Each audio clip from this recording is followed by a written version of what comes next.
Hey there, and welcome. So today we are going to crack the code on a really important part of English conversation, just asking simple questions.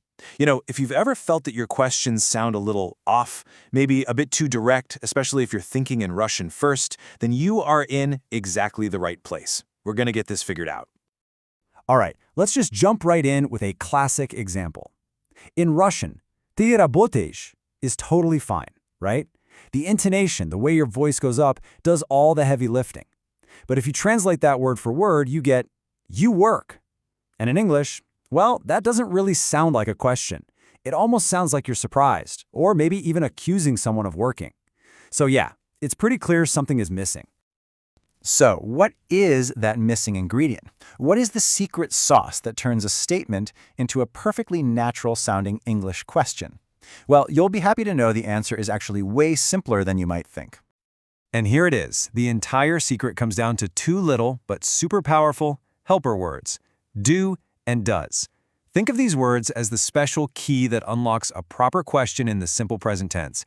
They're a total game changer. You know, the best part is, there's a really simple, repeatable formula for this. First, you always kick things off with do or does. That's step one. Next, you add your subject, I, you, he, she, whatever. And finally, you add the main verb. But, and listen up, this is important, it has to be the original basic form of the verb. So how do you know when to use do and when to use does? It's actually really straightforward. We use do for I, you, we, and they. Easy. And we only use does for what we call the third-person singular subjects: he, she, and it. That's it. That is the main rule you gotta remember.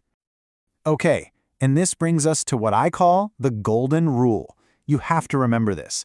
Once you use does, the main verb goes back to its original form. No S on the end. Seriously. Think of it like this.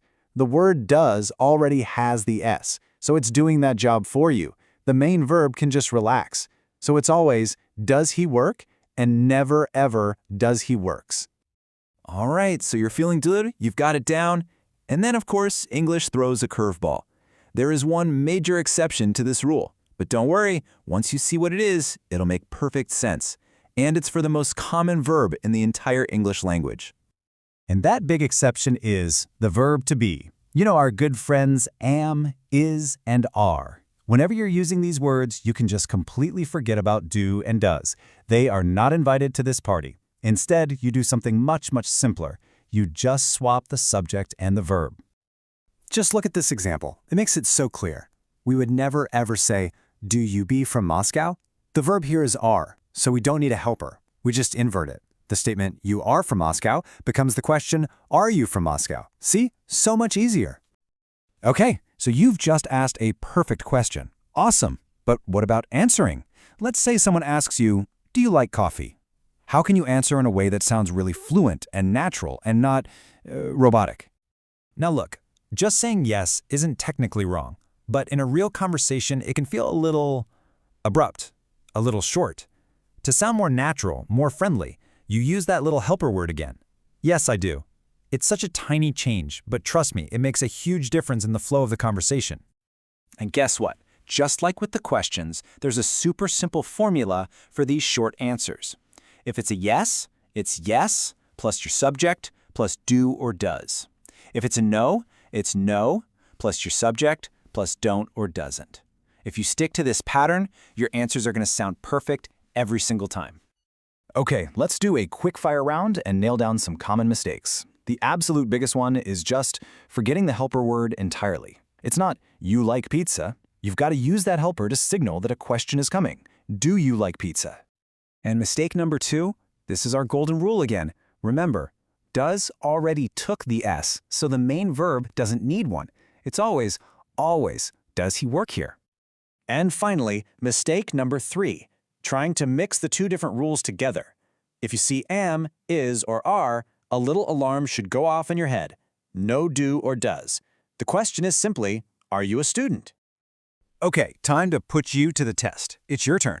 Have a look at these sentences and fill in the blanks with either do or does. I'll give you a second to think it over. Ready? Okay, let's check the answers. Number 1 is, do you study English? For number 2, Your brother is a he, so it's, does your brother live here? Number 3, do they have a car? And for number 4, does she work on weekends? How'd you do? I bet you did great. And honestly, that's pretty much it. Learning these little rules isn't about grammar tests. It's about feeling confident. It's about connecting with people when you speak. You've got the formula, you know the big exception, and now all that's left is to actually use it. So here's my challenge to you. Today, go and ask someone a question in English. Just one. You can absolutely do this.